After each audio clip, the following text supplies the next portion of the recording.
souci dans chaque jour. Comment tu vois cook na famille libotana comme ça en force. Maintenant, ils ont force mais comme ils ont faiblesse. Comme faiblesse. Et quand on sort ma boycottage dans le sens où bolingo tala OET pour moninga par exemple o akenge. Pour na nini okuta na film monté congolais. Ya biso ba théâtre na format ça. Malgré millions ba congolais éparpillés et ça la rata demi-million na journée. Na sola na une fois na Elvikani. Je crois na FC Nabi, il y a ce que comme mon abino il est sur YouTube. Je le dis. Bien tout comme mal. Ils ont vu mutumo ba sali mission azo finga yo kuna. Au mona batu ba osani ba kota. Les Congolais ont cette fierté là de dire bah go balanda biso. Ah bah Nigeria batala théâtre de chez nous. Ah bah Camerounais bah film belé à succès en Afrique francophone et tout. Burkinabé Basuke Siriki Sozu Baronyon so balanda biso. C'est une fierté d'être considéré comme bateau ba précurseur ya secteur wana. Donc en partant de ça au tel est-ce qu'au niveau biso to le barato biso to bandama tout ça ouais. Tika les figé na YouTube. Si faut mon théâtre na biso la majorité ba tout bazana on est au YouTube l'indé terminus yango. Or Amazon Prime yali ba plateforme ba streaming est belé si tout le dans tout betel soit Netflix ça. C'est à nous d'échanger d'abord les choses. Je peux citer des gens qui veulent un peu les changements. Je peux citer coach d'Acosta. C'est quelqu'un qui a une vision. Ça veut dire qu'à sa vision, si on rajoute le moyen, il peut nous faire beaucoup de choses. Si la Bissalou SB, moi, Namboka théâtre congolais, édition 2022. Mon réalité, c'est que s'il a fait ça, télé dramatique, et ça, série.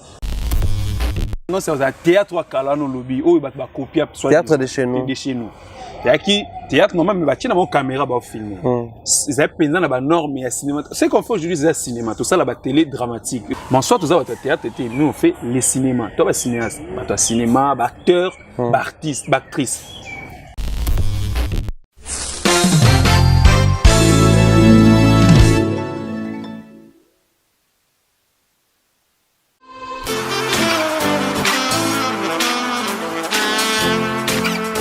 Vous êtes en Europe, Asie, Océanie ou en Amérique.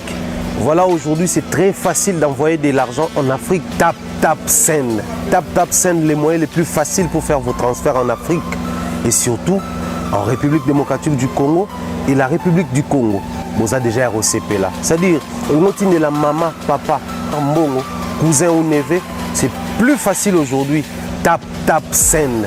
Télécharge l'application et envoie ton argent sans inquiétude. C'est très rapide et fiable. Ceux qui ont Tindi Mbongo, on a Kinshasa, on a Orange Money, on a M-Pesa, on a Airtel Money. Ceux qui ont numéro à Brazzaville, on a MTN, on a Airtel Money. Utilisez les codes promo Mumbaya et vous aurez droit à 5 € de bonus. Donc ceux qui ont Tindi Mbongo, frais de transfert, les ATO.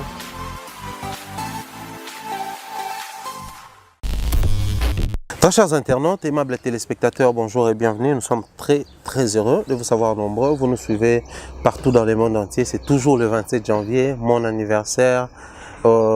Celui de Iran Biuma, l'anniversaire également à Bandeko Bele Baotalabiso. Heureux anniversaire à Bandeko Toubazo fêter naissance na bango. Heureux anniversaire à Bandeko Toubazo renouveler ba vœu à mariage, donc ça anniversaire à mariage.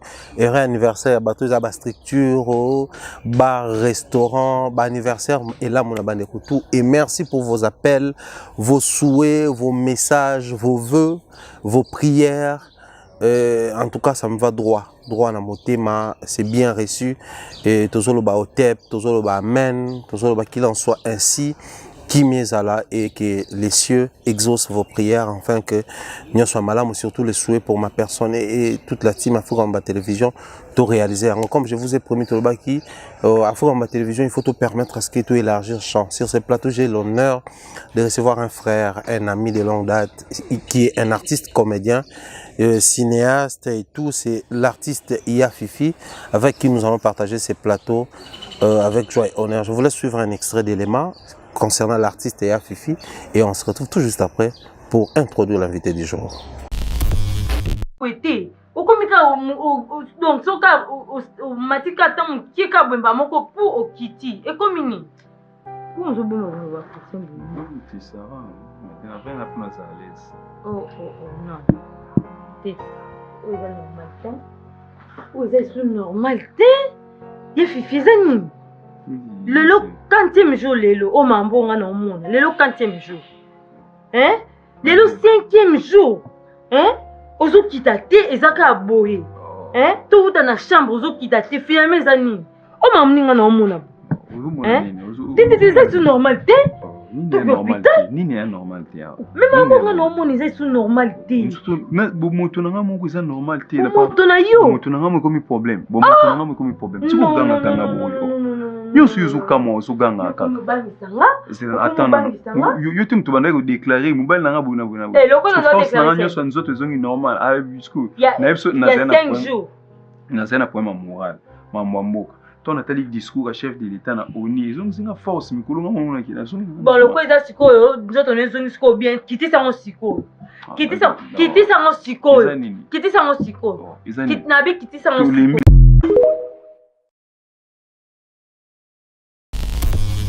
Voilà, c'était l'extrait de l'artiste Iya Fifi. De son vrai nom, il s'appelle Chancel Chibanda ou Chibanda, qui est un cinéaste congolais, metteur en scène, artiste, comédien et humoriste, parce qu'il m'est arrivé d'assister à une ou plusieurs fois qu'il était sur scène comme humoriste. Il s'est très bien exprimé, il s'en est sorti.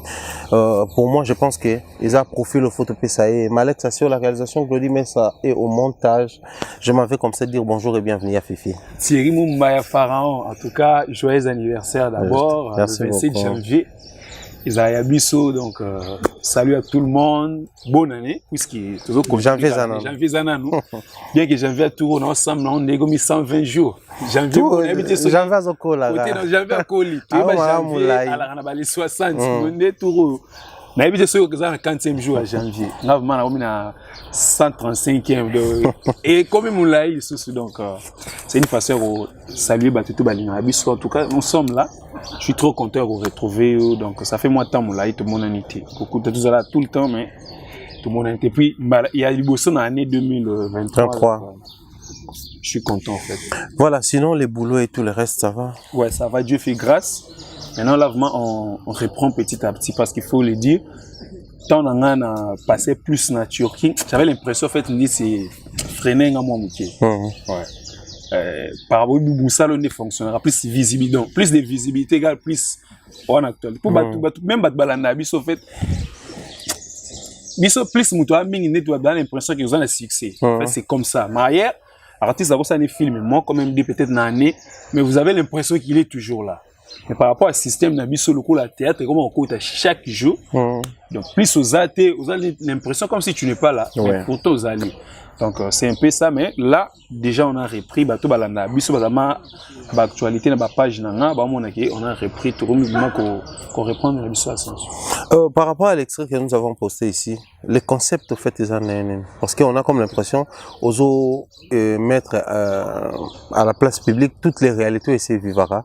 Dans le cas de la famille, il y a un couple très particulièrement. Ouais. En tout cas, ces concepts, comme ça, c'est pendant qu'on est en Turquie, avant la zone. Je me disais, tant dans la zone, il faut rebondir les lots. Qu'est-ce que je dois faire pour la zone? On a tourné dans le théâtre. Mais il faut quelque chose, côté dans le concepteur. Et là, au moment où tu as qu'est-ce que je vais faire? Et c'est réalité où ils ont récurrent dans le couple. La communauté, non seulement dans le côté dans la mais ce sont des choses au même moment où il y a certains couples où on a l'impression que ça peut-être 5-6 ans.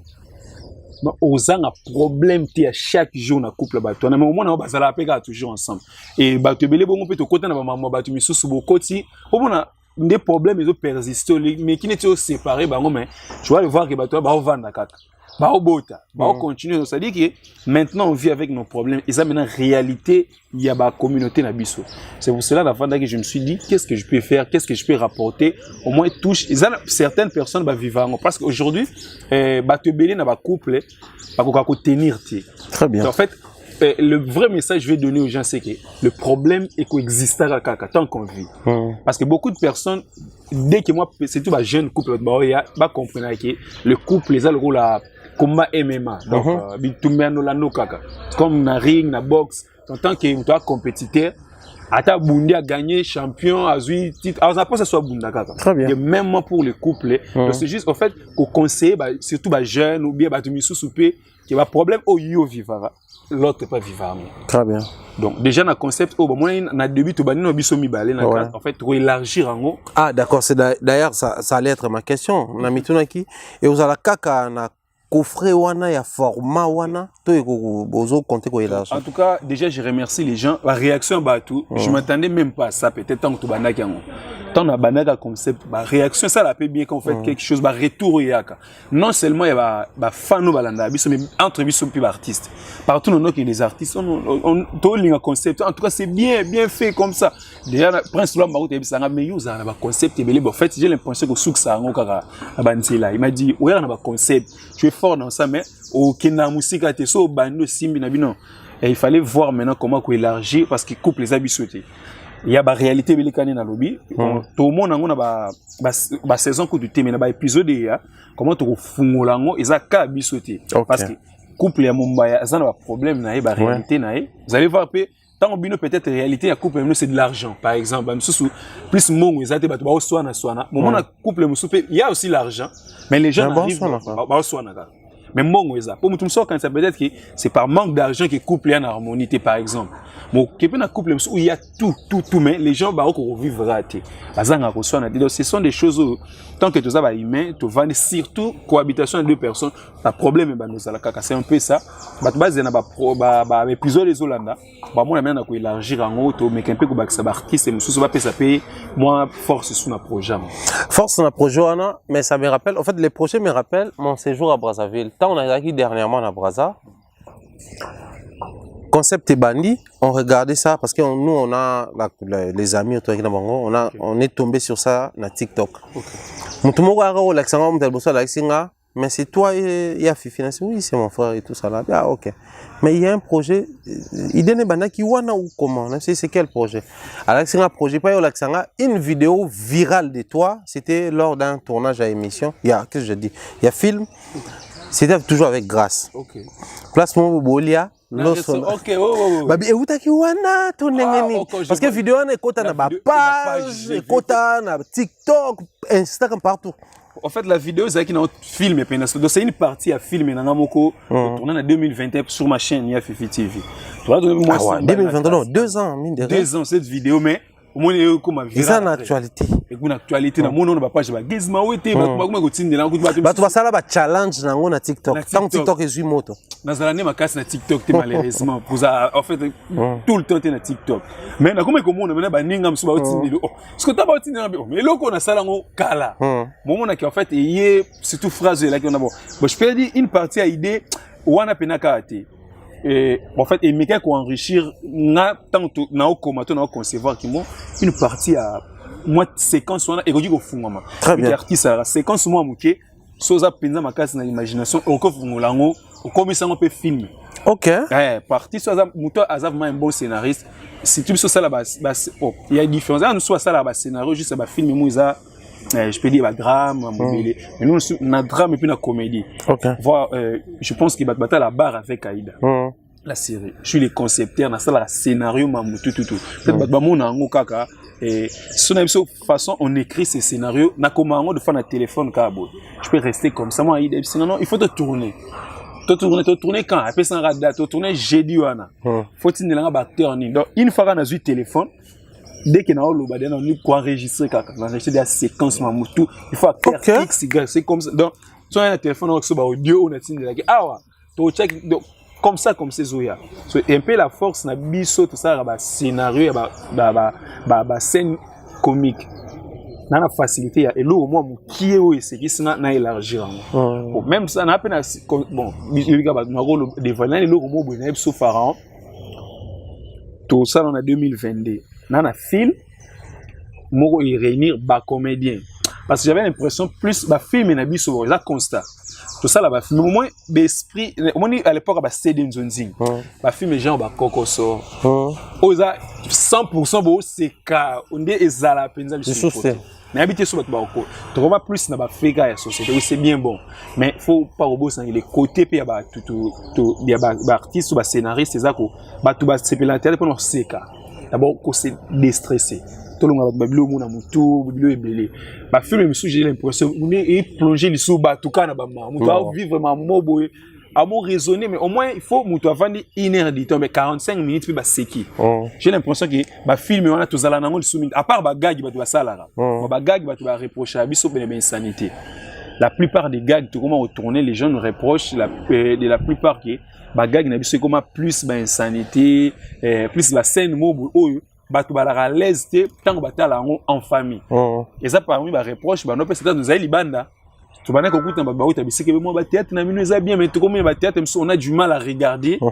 ndé parmi bilo comme on est qui audience ya baninga mususu aujourd'hui les gens par exemple préfèrent regarder Belleville et SB et ba chaîne mo bo ayebike batu bazaka kuna ba kolo ba chaîne wana bazaka ba lekisaka ba scène nyonso te Abilo qu'on a et là ici biso muké ba gag ya mieux ils a bien bon mais les gens qui font des gags comment ils bossent na hermo qui na se référer na moto bano l'exception théâtre qui tout musu quoi c'est qui ça ba il faut attendre bêtise tu autant on a mis sur ba tout comme ça bimi ridicule de parmi ba idées zo zongisanga parmi ba idées on a besoin na pour ça to faire revivre ba tout cette époque wana il y a ba film moko comique donc j'ai ces films. Et puis j'ai aussi une petite série du genre déjà na conception sali ba mon auto cha donc une partie il y a série et on a moodless moi maela mukie wana ya vidéo lobi on a peuta na kati on a na zone ndama na to élargir au pays parce que ba sepele nango on sur scène voilà bon pourquoi pas to kena mulai c'est un peu ça mais les gens vont aimer quand on a partie monsieur ya comment te développer ba retrouver un peu ba réalité penzeuse dans ba couple. Il y a une question de curiosité. Jeune, avec potentialité, dynamisme lié à la jeunesse. Mais comment tu fais pour réussir au même moment être comique, dramaturge? Tu fais comment? Parce que, Netiboué, on a un film de Bélo et Koba nous traverser l'esprit na otanga, où ils allaient peiner na émotion, na drame na kati. Na ba gag no Bélo na Koba nous otanga, où ils allaient na ba rire fou. C'est-à-dire on a besoin de rire aux éclats au panzi munoko 32 débimi. Comment tu réussis à réunir ces démons-là alors que Yomorotiko décrit que c'est rare dans les milieux actuellement? Bon, déjà c'est toute une école. On a une école biso to witinanga. Biso une école il y a vie de loin. OK. Salut. Une école il y a vie de loin. So tali biso tout la plupart des gens ba leka une école wana. Ba fort na drame et puis na comédie. Je peux citer. Toi on a mobiki ici. Bah toi mon ami na personnage mobile qui mais c'est quelque chose qui na longo leti qui est junior a joué correctement. Na groupe on c'était comme ça. Okay. En fait na groupe na biso zaki et tant to répéter mais il faut le moins loko no moza na pour présent c'est pelana parce que notre présent alinga mingi comédie. OK. C'est et là ça biso tout travail côté comique c'était vidéo il est fan de la comédie. Abana ko lobango. Lui il a hérité na ngadi adi. Moi abana ba repa soboche scène mo normal babilo na mizola lisa biso linga biso to makila mo show. Maintenant oye en fait et comme ko lukamuna mto travailler côté mo za na mo arme no mo boy. Parce que bo jouer que jour wana za ba scène ga comique donc so muto ba rep na biso no za la muta kocha sikisi bato o ya kocha c'est parce que yo place au vandi au moins na dit eh na oloba nini abaya yo faut pas seka présence quoi vendre au tala na ça elo nindo ce côté là et d'abiso tout travailler ngo et au moins le décor il a ça parce que décor faut il a passé aussi chez Bissou par exemple il est bané belé décor R10 et Mobik ici qui est là bato belé on a travaillé ces côtés parce que ça qui dans nos exigences il y a groupe ils appellent ce qui est école par exemple il y a Présent Lombe ils sont différents à Bissou là ils sont doux au somoni d'accord ça tu vois Présent Lombe katina au moins les ba mi bal nyoso ba kuna ba tendance à copier c'est que Présent Lombe ça là les gens dans l'école ba utinda kuna bango yango ba pesa bango kwa bilei donc c'est ce qu'on les a appris parce que biso na groupe on a présent vidéo ni biso donc yo mo linga présent comme olingo parce que pas lingo il faut ça comique c'était ça pas na biso même na bana basi to noza na bango présent déjà ligne yo moi ba biso yaki ba film ba période on a mutinyo sono linga kilote moi j'ai l'impression que na kilote de geste qui kitoko au moins décor on a de kilote linga kilote pa obi qui c'est kilote ba tout yaki bongo po présent pour appeler son rôle il y a no linga ne bongo moi ba film na biso no ya dans ça la film est complexe kela yanga et révéla biso tout déjà à l'époque na 2015 na kini nan ba ba OCP là oh bah tu veux peut-être bah non on le fait tous les deux donc on a facilité à ça là bah scénario comique on a facilité ça et le mois drame quand le lobby aux à la peine moi mingi ça dépend si à l'école bah outil moto l'école na ba plus bah classique comme ça au sengi ba biloko anati biso to outil nango to mesani nango na travailler en fait nazalaki nango pendant mingi mais le plus au vendre expérience et colisa et puis et fongoli réflexion parce que présent vie de nous déjà lui il est so au sali comédie na au lobby il a l'impression de yo katan moi il réflexion kindaka musika moi eloko lobby wabi point il faut succès on dit à la gane eloko mona mama moi comédie moi avant vendre chez mutubu so lobby eloko moi tali non kata kena ngo subo moi abakisi yango donc en fait na monde on c'est comme ça génie dans le monde de la comédie, il y a des foot, il y a des Messi, des Cristiano. Donc ces gens vont faciliter à rebondir la match dans minute. C'est comme ça aussi. Donc on a hérité en fait dans l'école, on a surtout à vidéo. Je dirais. Fifi, comme je disais ici, il est en même temps comédien, artiste, cinéaste, allais-je dire, mais aussi il est humoriste. Pour réunir trois mondes, voilà, question directe, je pense que la réponse est grosse après. Si parce que nga na otala spectacle à Katang avec Aïda sur scène, spectacle à Dacosta Nuit Rose avec Aïda sur scène, aux humoristes. Alors que de nos jours, on a comme l'impression que les côtés humoristes sont des à côté, on est bimisika, on est artiste comédien, on met ça na bino total, bino na théâtre, enfin appellation congolaise, de côté bino côté kuna. Au hérita pelo qu'on a kakana appartenance dans un groupe à vie de loin où c'était déjà quelque chose qui existait en toi. Il y a humour déjà. Non, vous avez humoriste dans la scène. Humoriste dans la scène. Oui. Moi je dirais en fait, moi j'ai tout appris par présent vie de loin. Et la seule phrase banalo banabiso, c'est ce que aujourd'hui batu bakokaka en fait kabolango na batu ba chef ba groupe lelo. Présent vie de sa phrase c'est boy. Il dit toujours. Nous avons formé bino ba comédien, il y a théâtre, il y a TVK, mais aussi sur scène. OK. Ça, Moutinho soit le cas, il le disait à chaque fois. Parce que surtout en 2012, na théâtre, j'arrive là, discours na e. On a formé des comédiens qui ont na TVT, mais aussi pour la scène. Parce que lui déjà, à l'époque, on a un voyage nébélé. Il a comédien vidéo succès star, mais qui n'a pas voyage ni mon la production na one man show. Maintenant, il voulait Azana Batouba compagnie. Parce que je me rappelle même la Point Noir Tambo Kendaki, c'était la même chose. Ngai présent vidéo chef ma vieux qui est déjà présent vidéo pas même un voyage au essai ngabo qui négocie spectacle sans à moindre mémoté. OK. Pour un plaisir à même abattuté. Donc la voyagé est belé déjà à l'époque avant parce que abana ko bisabi ce logo. Moi je forme les gens pour la scène et aussi la télévision.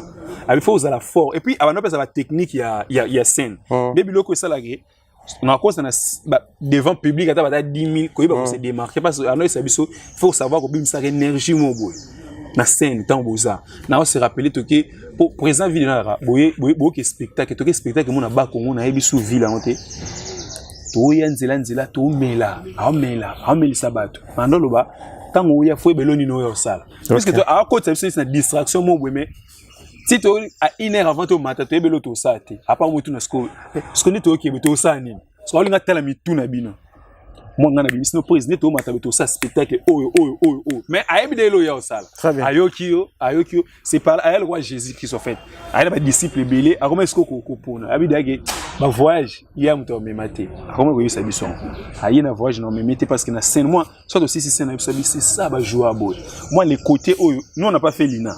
Bon, bien sûr, on a autre à part après, mais la technique, il y a scène, il dit que dans ce spectacle, il faut jouer avec le public. Le belé pour l'artiste et belé sont juste pour la télévision, voilà, à jouer. Quand ils saignent scène, bah tu vas belé, même si tu as un spectacle, bah le qu'on a eu qu'on n'a pas présent vidéo. Comment est-ce qu'il faut communiquer, même si scène, ils ont impliqué public directement parce que toi on a un théâtre participatif oh izalara boye par exemple na Wenze bon niveau sensibiliser ba tout les collègues logo mobo vous commencez directement à jouer vous jouez comment inclure OK ba théâtre participatif nous to ba non ça là déjà ngwana oui bien on jouer na spectacle qui a 10 000 personnes on a un spectacle on a 2016 on a toye na point noir ça qui propagande ya mais c'est ne fallait pas Melenzi Brice Dimitri Baendisa ezaki propagande na ye parce qu'on a point noir aza ayebani to na commune moya populaire kuna na yebisu kombote tant to komi to zane loko musu to préparer en arrivant to moni place on a dans plein na sima na liboso na kata bis to zane loko musu mo présent bi monde de public ebele boy to changer to ça sur le wanté o to na to sala to lalisa abineza boyenga show. Donc moi, technique, on a dit que quand on a déjà un public qui est déjà motivé, il faut te attaquer par quoi? Surtout maman to bani maman tam sous ba scène mon sou là li simon na ba to ba goma bete na bobima aboki moni biloko na déjà na scène ko démoraliser artiste abi to changer maman G. Bon, bo accompagner na kota boyi yo la na boyi to ça maman improvisation. Wow. Ayi maman ko nyati chef m'a vu que la gauche na la droite to comme ko accompagner G donc mbala moko ba to ba gagner to ça là 5 minutes. Na scène on a tout ça 5 minutes na donc t'as besoin de kisi batu nyonso ba yola na place tout ça tu vois un peu babilo quand tout on a hérité et tout travaillant plus en étant avec le président Fidel. Très bien, j'ose croire que Badekutu Bolanda Biso Bokenda sur YouTube, abonnez-vous sur la chaîne IA Fifi TV. Il y a des films également, ça continue les films, mais les projets autour de côté l'amener extrait Ezali Pekuna Bolanda graduellement depuis Banda qui pour avoir balandité et puis tout continuer que landa suite nango parce qu'il nous a promis beaucoup d'artistes au Barokotawana. Mais j'aimerais aussi connaître un peu des réflexions autour il y a métier Nabino, les lots il y a tellement de jargons qui ne sont pas compris en un grand public, mais aussi la mystification milliers et à Moussa Nabino, on a auto profiter d'un plateau à Lelo. C'est vrai, émission à Lelo, je vous assure, on aura du mal à tout dire. Maintenant, au CP là, partant de ce qu'on va dire ici et permettre à Fifi à préparer sous disponibilité pour Azonga. Parce que c'est un projet autobandi qu'on peut pas, je pense, depuis 2018, fait tout bandolo bela makambo. Depuis. Ce qui est le 2023, donc 5 ans après, décider tout bandolo bango, tout s'est lancé. Parce que dans chaque secteur, comme vous l'avez remarqué, dans le secteur à musique, bah, légende, mais aussi dans le secteur à théâtre congolais, cinéma congolais, bah, légende peut baza. Mais toi investir dans la légende à Kalaté, toi investir dans la légende à Sika. Parce que bah, on va permettre à Bisso bah, de créer révolution dans le secteur. Voilà.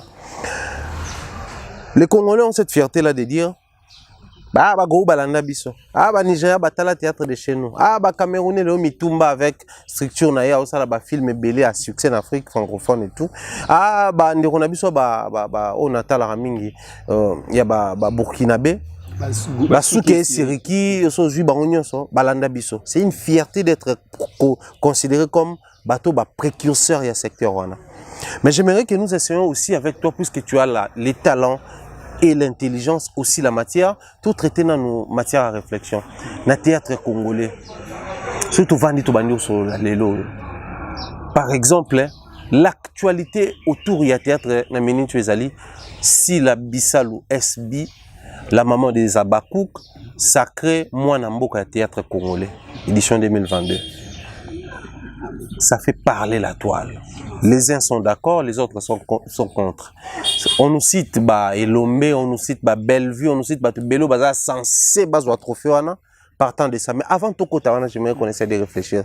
Si là, qui fait à temps plein, n'était télé dramatique, tout qui cinéma, mais sacré, na théâtre, tout le monde a rappelé dans le bateau, œuvrer à temps plein dans le théâtre sur scène, les théâtres. Dès lors, filmer, on comme film.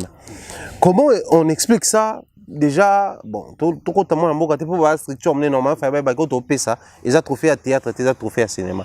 Comment on explique ça? Même l'artiste ne sait pas profiter, même à corriger. Déjà, on a un problème où une partie de la question, nous avons la réponse dans la carte. Bisso, Lelo, les gens, toi tendance à théâtre à Kalano lobby, ou copier théâtre de chez nous. Théâtre normal, mais tu as une caméra pour filmer. Ils ont pensé dans la norme et cinéma. C'est qu'on fait aujourd'hui, c'est cinéma, tout ça, la télé dramatique, ils ont une série, bisso va filmer long métrage, tout ça, la mingi, dans le format na bisso. À part le projet, mais surtout Et biso tout même les Ghana TV, ce sont des séries, des séries télévisées, la télé dramatique na biso. Du coup, même organisateur peut-être moi na mboka bazaka na eloko na moto parce que na théâtre biso batunyo so batanyo na bazaka na théâtre. Non, faut pas le théâtre où il y a salle wana. Faut le théâtre batu ils ba star non, ezali bali na théâtre où il y a salle. Déjà les problématiques ezawana. Même public to mutu tout est la appellation théâtre. Ben biso ka ba théâtre. Mais soit tous les théâtre, nous on fait les cinémas. Toi, cinéaste, cinéma, acteur, artiste, actrice.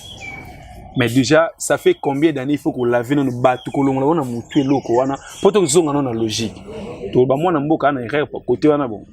On débat, parce que quand suite, il y a à la Congolais, fait s'il faut qu'on puisse avoir une excuse.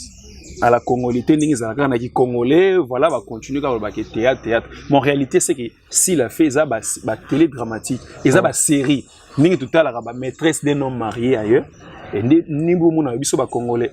Pour le bien, le monde a Kati, ce qu'on a fait, va copier Bisso. Bon, où en sommes-nous aujourd'hui? Bisso, où va copier? C'est la même manière, nous, à chaque fois, nous avons la musique. Musique, na Bisso, voilà, et il y a un moment où nous va copier Bisso. Parce que bateau va copier na biso oyo toza na place nini, c'est ça aussi le problème de bateau va copier biso na biso o ba kole loko toza wa. Donc au moins que évolution exacte na ba niveau presque tout ce qui na football so to game il y a secteur na biso au moins que ba joueur na biso à l'époque toza ba coupe ya ba kala au moins que na ba secteur na biso ebele évolution exacte. Évolution exacte pourquoi ba secteur wana lelo ebele pharaon to kene tina ba télé dramatique tout ça là. L'été accompagné à bisoté tout le baron à chaque fois accompagnement to senga raison na montam suka mongo ba structure ça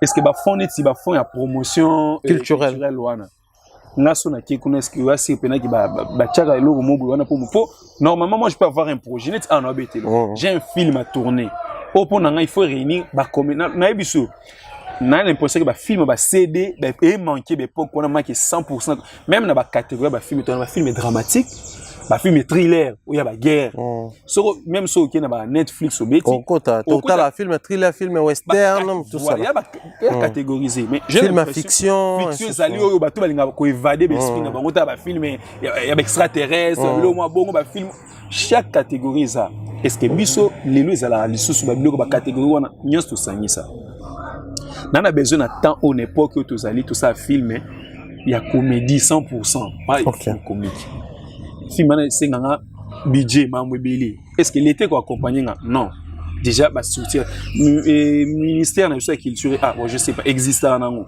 mais ça na biloko ebeli pharaon ngana uti libanda na expliquer comment par exemple ba film c'est tournement na Turquie agence ezawana biso agence ezali agence mo boye les ont recruté acteurs ils ont chargé à recruter acteurs OK ils ont biso dinaka ki ngai moko na passer directement non pas acteur agence mo na agence en communication agence mo boye biso ba senga figurer na film camerounaise mo ta comme la parce que ebenga fena figurer na film mo wana le quoi figurer donc c'est eux qui gèrent Mamutu ba luka ba acteur ba ko sala ba offre Mamutu ba to ba donc artiste étant oyé ko tourner wana déjà oyebi ki na ozwa boye pour ba no comme la bisongo pour la journée mbima tournage ils a autant pour la figurant c'est connu pour pendant 10 heures il y a travail très bien pendant 10 heures il y a travail artiste ça ozwa autant na yebi déjà ba expliquer nga tout toi na pause na télé pendant 3 fois pause ça pour na relier beblo tout transport nyonso na kati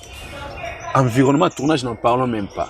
Donc en partant de ça hôtel est-ce qu'au niveau biso to le barato biso to banama tout ça wapi na to ke sous plus loin aujourd'hui biso to se compte tika les figé na YouTube si il faut mon théâtre na biso la majorité ba tout bazana on est au YouTube l'indi terminus yango wana or Amazon Prime yali ba plateforme ba streaming ebele si to le ba tu betel soit Netflix ça Amazon Prime ba plateforme est tellement ebele oh ils ont fait ça mongo les gars YouTube est-ce que biso mongo to ça nous conscient tout bi que mamone existe non la plupart c'est autour dans moto ce que bi que biloko existe là il y a au-delà YouTube pharaon lelo ba nigérien pour bah tu es besoin exemple na c'est non fait exemple pourquoi parce qu'ils sont avancés en Afrique mobimba c'est normal c'est connu bah toi na bazui avance moko par rapport na biso to lo ba ki ba copier biso très bien ils ont de l'avance na mamou belé. Donc quand mamouké d'abord entre eux et les artistes, comment va gérer?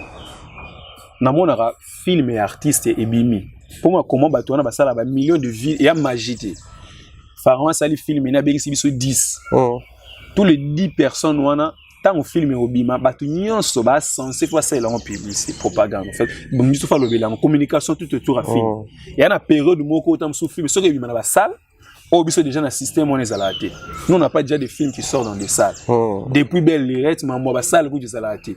Donc dans la salle où ils en ville awa mon tout la projection ce côté projection film congolais c'est que ça va film tam sou ba projet moi uta libanda et koya na Congo. Et biso moto vandi bon tout ça non film mo boye ba projecteur ngo et bimisa mbongo donc na système on a déjà toza wana ti. Mais les Nigériens aujourd'hui tout le monde a banda ko ba tourna wana tout après ça.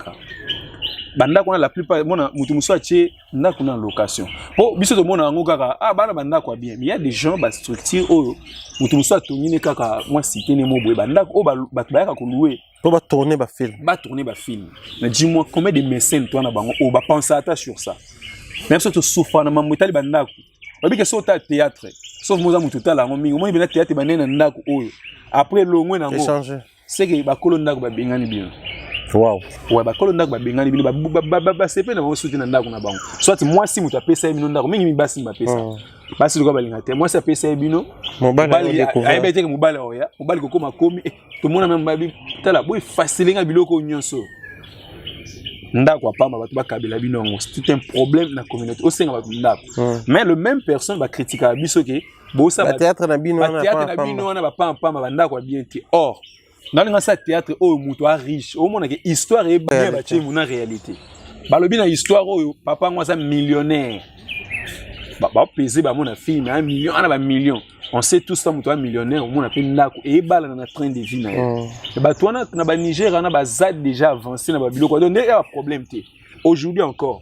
T'as battu c'est ba musique bon et là on a le baron à chaque fois bah déconnexion musique bah star au bazar baza avancé parce que bah adapter moi secteur on a biso déjà aussi c'est un problème et l'autre monde a ndako ya Don Jay-Z biso tout dans Instagram mais toi comme on a ba na bien que ba comédien te ba humoriste ça ba vine bah voilà Don Jay-Z les plus c'est grand na Niger t'as un niveau Don Jay-Z ça bon moi abimine kaka na ba TikTok wana aye pas signé aye tourner pas naé il est pas parti à permettre à continuage à jouer et puis il les poste aussi na nini naé na chaque fois na vendre na mona pour wapi écart na nous a tous en loin d'abord na mentalité na biso je sais pas ce que biso génération autoza to na conscience et rolongo un peu na système wana to na système mo o lelo bino mo sala banalise la musique mais côté na biso ne ba analyste intelligent ba moi mingi les gens se nourrissent plus na ba bêtises ici là SB mbatu mo boye ko na yebi tukuti na loba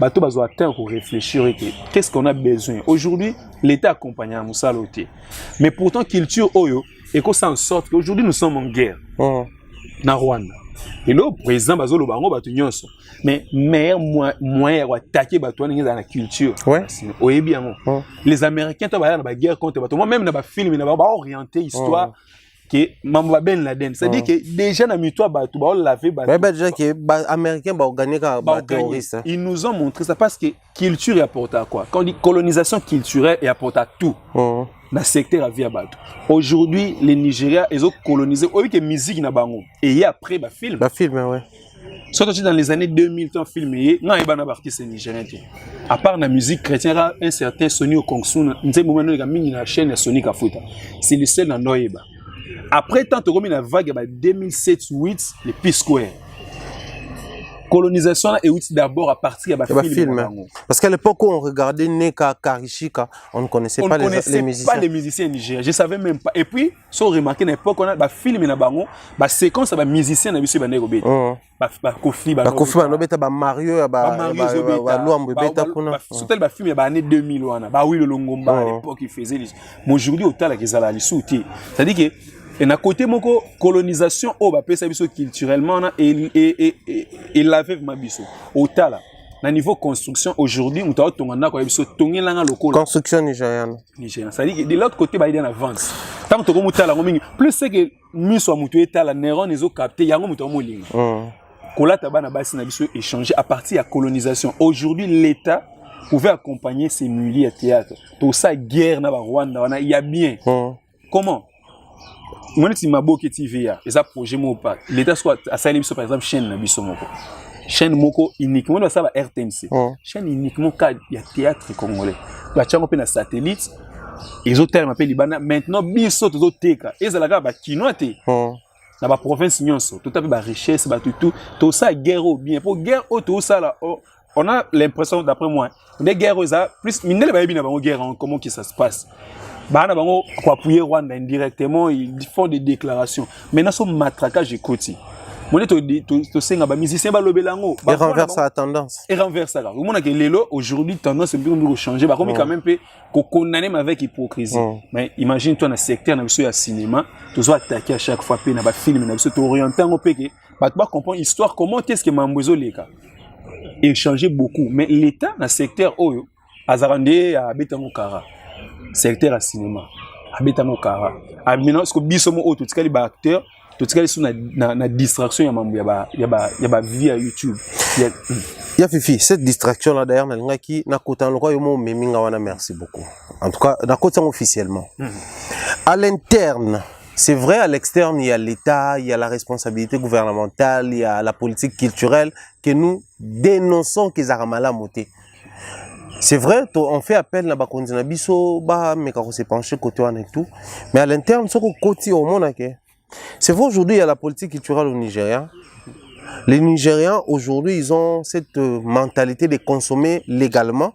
Et les comédiens, et les humoristes, et les musiciens, c'est-à-dire consommer Nigeria, c'est devenu vraiment une culture pour eux. Mais surtout que dans la même logique, on comprend que on peut travailler avec un moyen de bord au départ. Bisope surtout zongi. C'est vrai, le théâtre de chez nous appartenait à la RTNC, à l'époque aux RT, donc c'était à l'État congolais, avec le feu Titenguessa dans les grands esprits à théâtre Nabiso. Ba maman, tout bazaki, ba agent RTNC, bon, même ba papa, il y a même groupe Nzo, ils ont PK RTNC, tout le monde a même Ntsakala, papa Ntsakala, qui travaille jusqu'à présent, dans la radio, il y a aux RT, à l'époque RTNC. Donc, ça dit au que c'était l'État. Mais tant que libéralisation secteur et salami, les gens se sont pris en charge pour que bah faire vivre. Même sur les médias, au départ, c'était la chaîne nationale, la chaîne mère.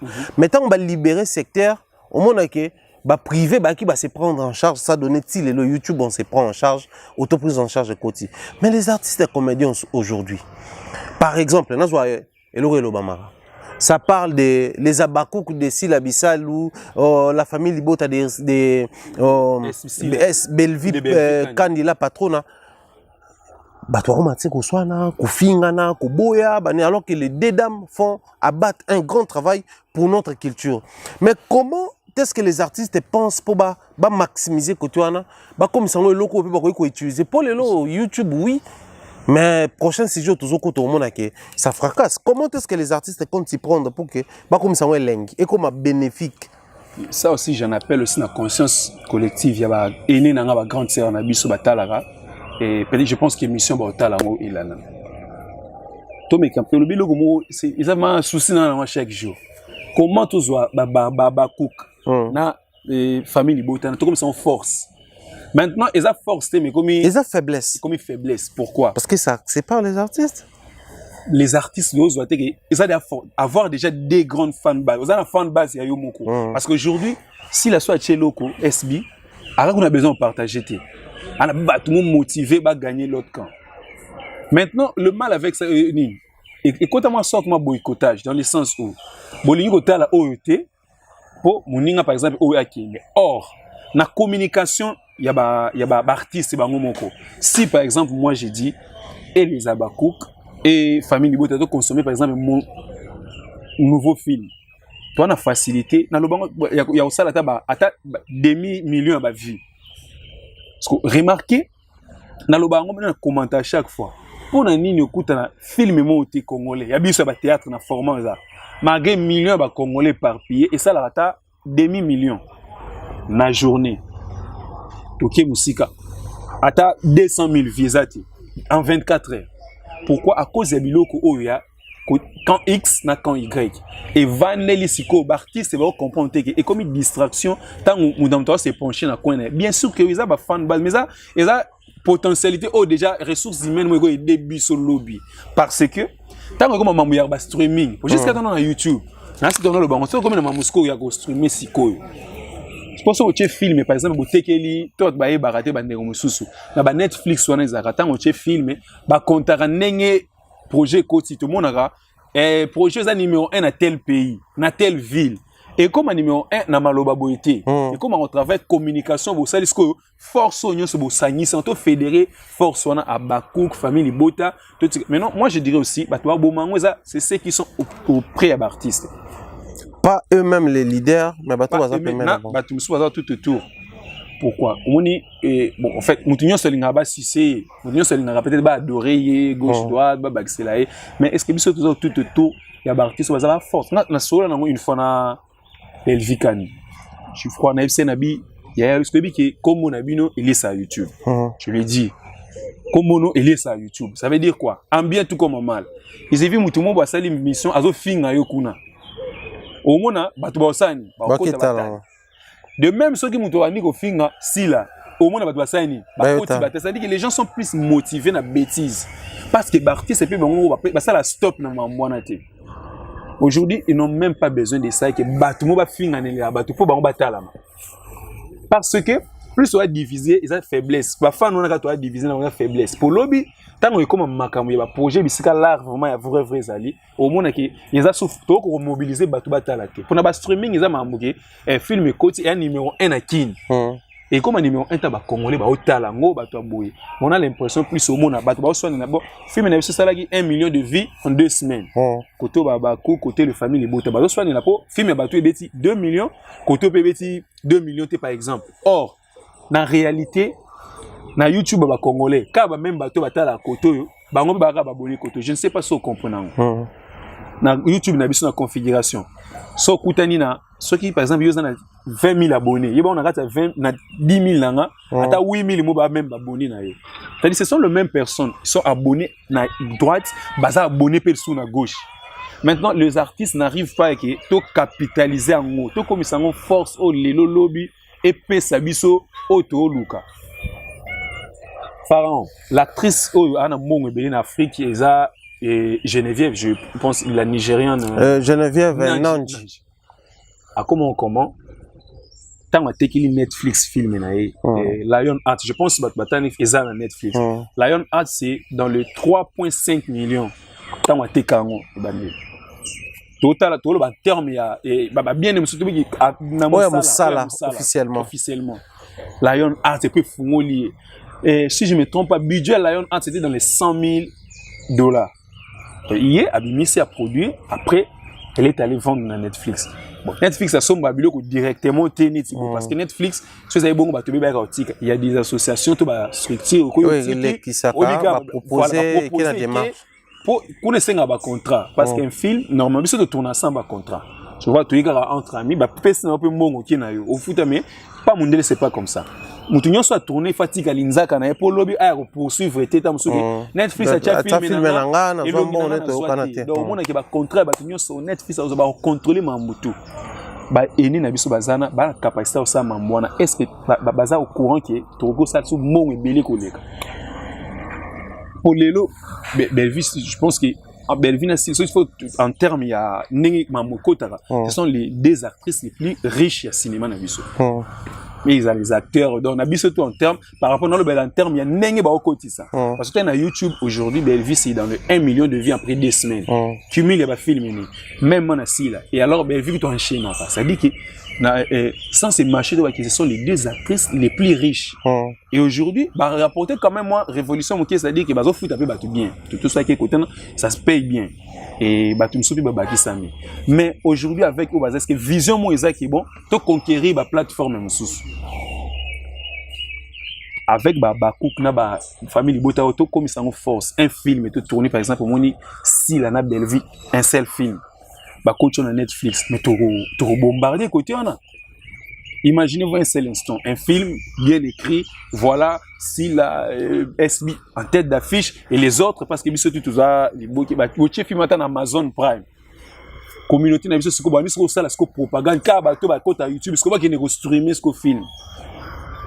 est-ce que la vision est yaka c'est tout autour il y a artistes est-ce que a temps il y a est-ce que bon et il y a aussi un problème est-ce que bisomo peut les artistes ont la facilité il y a une reproche et les remarques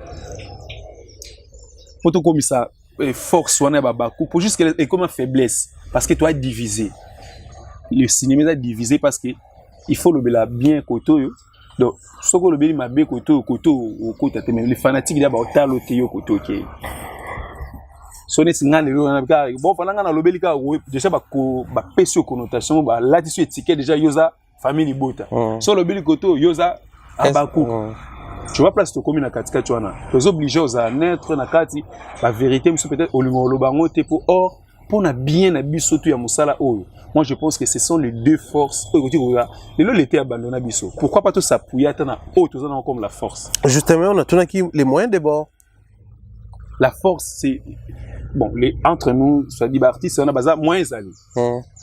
Pour tous les l'État, les artistes ont des voitures chères, il y a tal. Les artistes, on a besoin de mettre $20,000. Voilà. 30 000. 20 000, 15 000, 30 000, tu peux le mettre sur un projet, tu bêtis un peu calmement, voilà, et qu'on rapporte autant qu'on les cas. Mais il faut d'abord vous informer sur ça. La première, il y a chose, est-ce que vous avez informé sur ça, maman? Ils ont quoi, débat, la bien, mon ami Kolo, il y a le monde, vous avez maman, snap, la bien, tout. Bisomo Barti, c'est faut tous informer sur Babylone, où ils allaient. Parce que là, auto utiliser le mot très important, lobby. Au-delà même, il y a Netflix, parce que moi, je me rappelle, je peux citer nommément certaines personnes. J'étais avec Dacosta, Omar Ika Bongo, Bobo Manoka, Gesho Spawn et Pierrot Ndumbasi chez Bellard. Okay. Dans le restaurant, tu vas de la rendez-vous Mokouana. Et puis, paf, à la télé, il y avait un programme là, nigérien, qui balançait. Revenu à l'artiste, on a télévision, s'il vous plaît. Et c'était des montants à couper les souffles. Nabi, ça, c'est un artiste comédien qui perçoit une telle somme. So il y a une besoin exorbitante, mais pour naïe, il y a droit naïe, il y a prestation. C'est-à-dire droit naïe, il y a projet, droit naïe. Et aujourd'hui, au long de Netflix, tu nous as ramené vers Prime, il y a Amazon, projet Zebele qui ils ont permettre de streamer la vidéo. Mais est-ce que tout le bas, ils manque il y a vision, tout paresse peine millième no bas. Avant il y avait les CD, les courants CD, on a vilipendé les YouTube. Mais tout le monde aujourd'hui c'est YouTube. Mais comment est-ce que tout ça libané sur YouTube, les gens commencent à s'endormir sur 1 million de vies et tout ça là, sans pour autant viser autre chose. C'est aussi paresse et puis manque de vision, je dirais. Parce que le moyen, pour moi, je pense qu'il y en a. Les moyens, il faut le chercher. Les moyens, quand on a une vision, il y a porté haut. Je pense qu'à un bateau, bon, moi, déjà, le prochain film, tout le monde a telle place. On peut le faire avec une vision. Est-ce que vision, ils ont d'abord, biso plus paresse. Parce qu'on attend toujours qu'il y ait quoi, et y a été. Pour te révolutionner, même les Nigériens, sont dans l'histoire, Karachi, comme au moins il y a évolution. Mais à l'époque, tu as film nigérien. C'était quoi d'abord? Ils ont compris le format, réduire. Tu as film na format, ça dit que les bandits style.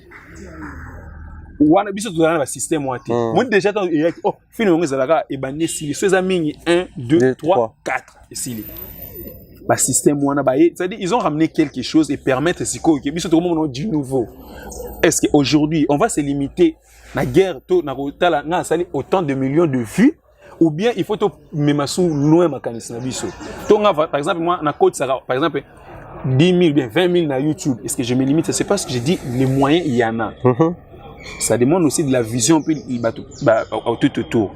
Bon, je na yokai na la coulisse qui mais là ça la film moko je dis pas parce que entre que azo préparer projet mo pour ateka ngo na TV5 je sais pas sur une j'essaie de bien ce qui est vrai c'est déjà bon et c'est déjà que to ligne évolution oui autre problème est ça attendre format tout ça pharaon to côté qu'on réduit ba film bien que YouTube a sous-titrage oui mais ils à la net pourquoi pas filmer surtout sous-titres oui qui comme à double production mais c'est aussi une manière de s'ouvrir dans le but que l'ingal est limité mais na partie monsieur limité à biso parce que musique na théâtre un émoté la musique mélodie ko memane mutu atazo ka mamufali au lobate juste mélodie ko emporter à bineke mais na théâtre tout temps un message la théâtre il faut pas comprendre il faut pas kende so to lipe to s'internationaliser une voix aussi assortie et ça aussi peut revoir la langue revoir la langue mais déjà nous sommes un pays francophone ou dans ce cas to maintenant voilà aussi le problème. Si vous faites un film 100% français, mon audimat nango. Il y a assez qui ba film na biso communautaire. Ba to ba mekango, je dirais il y a ba producteur bela meka ki to mekango moni simbité azongi na ye. C'est pas si ba baloka ko persister na projet té. Ba na persévérance té parce que artiste fanatique a changé sur la façon de faire. C'est toi qui as la vision, il faut imposer. Maintenant, il faut imposer les gens. Quand on veut aller loin, tu as qui est musique, tu as opté maintenant. Voilà, tu vas filmer soit uniquement en français, ou soit 80% français, moins 20% lingala, et permettre maintenant que la communauté va consommer biso. Et maîtresse d'un homme marié tout le bara. Et ça, la langue, il y a Sénégal, on a la langue. Ça na Warlof. Voilà. Mais ça après ils ont fait doubler en français. Comme ça en français, c'est-à-dire il y en a deux versions. Là comme jour na talango na chaîne na bango pesa na canal. Il y a un canal c'est nous. C'est nous. Voilà. Na talango bonzoka langue originale za langue na. Langue originale ezango. On peut opter aussi pour doubler en studio. Doubler na studio kapa na bango. On va doubler, on va appeler ça A+, TV5. Oh, il y a on peut faire aussi tout opter modèle parce qu'il y a toujours un modèle à copier. Même pour exemple, il y a comme ça RDC, Allemagne, il y a toujours un modèle, il faut copier banane. Copions ceux qui ont fait et pour ça. Parce que persévérance, c'est la n'a pas producteur. Même artiste, c'est autour na ebele. Tout ça film français. Ah, batala en mingité. Maintenant, on est guidé par le public. Plus c'est que tout musique. Si on veut aller loin, tout conquérir, cinéma moussou, surtout horizon moussou, soit on tourne de film. La lingala, tout doubler en obisomo sur place. Comme ça, tout ça, on a double projet. On a le bac au départ, c'est la chaîne na biso uniquement. Comme ça, la chaîne on a tout autre film, mais en français, mais sur la version sur YouTube. Très bien. Alors, pris par le temps, on est obligé de chuter par ici, mais comprenez que ce n'est qu'une partie remise. Ouais. Fifi est vraiment dans l'obligation de revenir pour, mais quand même, la biso de l'éclaircissement et de l'éclairage, la prochaine émission, Tour le Bellatio, prestation d'artistes dans biso et nomination na bango, na katia festival et autres. On a vu ici le péchant à être nominé dans le film, mais quelle est la suite? Puisqu'il y a des cochons qui trouvent parce qu'il y a nominé dans le Canada, pays belé bazaki. Mais quelle est la suite? Mais Fifi, l'avenir il y a cinéma congolais dans l'horizon 2023 au monde. Et en 2023, je vois il y a de l'espoir. Ok. Il y a de l'espoir quand nous sommes là-bas. C'est à nous d'échanger d'abord les choses. Je peux citer des gens qui veulent un peu les changements. Je peux citer coach d'Acosta. C'est quelqu'un qui a une vision. Ça veut dire qu'à sa vision, si on rajoute le moyen, il peut nous faire beaucoup de choses. Il y a beaucoup de jeunes comme ça. C'est à nous, surtout nous, la jeunesse autoyée. C'est à nous d'échanger. J'ai vu beaucoup de choses. Au moment où il a filmé à présent Bobo, il a fait un film, il a essayé, il a été extrait à sous-titrant. Je me suis dit, il a un peu compris quelque chose à Nakati. Et Sunga. La plupart des gens nous disent, au tini film, avant d'en avoir Camerounais comme ça. Maintenant, à combien interprète sur le côté à bas? Il faut expliquer. Or, le quoi essayons un peu ces modèles. Moi, je pense que l'avenir est un espoir pour 2023. Je pense qu'il y a un ici là, où il y a un projet bien menacé. Très bien. Ouais. Merci beaucoup à Fifi pour la disponibilité. Je ne sais pas te dédier passage à Léon à Banane. En tout cas, je pense que tu as parce que matière est là. En tout cas, dès le début la semaine prochaine, tout ça série si vous avez émission. Il y a une émission parce que c'est important. Il faut être obligé dans le milieu, tu manques vraiment analyste parce que les missions pédagogiques les artistes surtout et sunga muto pas na moko koza muto pas na mbongo mais vision toi za na mbongo oyeba pisika o chango te voilà c'est un peu ça. Bonne année à tout le monde. Voilà, bonne année à tous et à chacun. Grand merci à Malex qui a assuré la réalisation. Grand merci à toute la communauté AMTV. Portez-vous bien et à la prochaine.